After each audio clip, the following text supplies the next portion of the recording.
এই টিফন, সাবেক প্রধানমন্ত্রী শেখ হাসিনার সরকারের পতন হওয়ার পরে আজকে আমরা অফিসের প্রথম পাইবা। এখন তো আর আগের মতো মানুষের চাকরিতে টাকা পয়সা নেওয়া যাইত না। মানুষের চাকরিতে ঘুষ হিসাবে টাকা পয়সা নেওয়া যাইব, কোনো অসুবিধা নাই। কিন্তু সমস্যা হইল টাকা পয়সার সাথে মানুষের কিছু শর্তাপ্পর নেওয়া লাগবো। এর চাইতে এখন সৎ পথে টাকাটা ওই মঙ্গল। না না, এখন কোনো উল্টাপাল্টা কাজ কাম করা যাইত না। আগে যা করার তো করছে ওই। দেখ তো একটু আজকে পদ্মা সেতুর চাকরির বাইবা দিতে অফিসে মোট কতজন আইয়া উপস্থিত হইছে? স্যার, আমি অলরেডি এইসব হিসাব কইরা হইয়াইছি। সব মিলে চাকরির বাইবা দিতে আজকে 20-20 জন আইছে। আরে বেটা, 20 জন না 20 জন ঠিক কই রাখো। আরে স্যার, যেইডারে বাত ডাকে মানুষ এইডারে তো কেউ কেউ অন্য হয়। 20 যেইডা, 20 তো ওইডা ওই।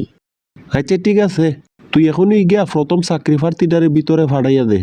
দেখি আজকে পদ্মা সেতুর চাকরিটা কেডায় পায়। আসসালামু আলাইকুম স্যার। কি শান্তি। দেশ দ্বিতীয়বার স্বাধীন হওয়ার পরে প্রথম বাইবাটা দিতে আইলাম। আমি কি স্যার ভিতরে আসতে পারি? আপনি ভিতরে আইতে বাকি রাখছেন কই? অলরেডি তো ভিতরে আইসাই পড়ছেন। ছাত্র জনতার হাতে দেশ স্বাধীন হওয়ার পরে স্যারের তো মনে হয় ইনকাম কমে গেছে গা।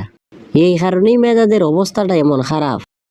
আপনার আজকের চাকরির বাইবার 1 নাম্বার প্রশ্ন, বলেন তো গত 15 বছরের সাবেক প্রধানমন্ত্রী শেখ হাসিনার আমলে সর্বমোট ঋণ ছিল কত কোটি টাকা? স্যার, আমি তো পদ্মা সেতুর বাইবা দিতে আইছি। গত 15 বছরের ঋণের সাথে এই পদ্মা সেতুর সম্পর্ক কোনটা? আরে মিয়া, এই ঋণের থেকে কিছু টাকা তো পদ্মা সেতুতে হয়তো লাগছে, আর বেশিরভাগ টাকাও তো বিভিন্ন উন্নয়নের নামে দেশের বাইরে ভাষা রইছে। আপনারে যেই প্রশ্ন করা হয়েছে ওই প্রশ্নের উত্তর দেন। স্যার, গত 1.5 দশকে শেখ হাসিনা সরকারের ঋণ সর্বমোট 15.5 লাখ কোটি টাকা। আরে বাহ বাহ, আপনি তো দেখা যায় সব দিক দিয়ে ওই কুচকবর আর ধারণা রাখেন।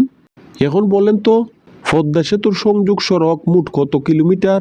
স্যার, পদ্মা সেতুর সংযোগ সড়ক 2 প্রান্ত মিলাইয়া সর্বমোট 14 কিলোমিটার।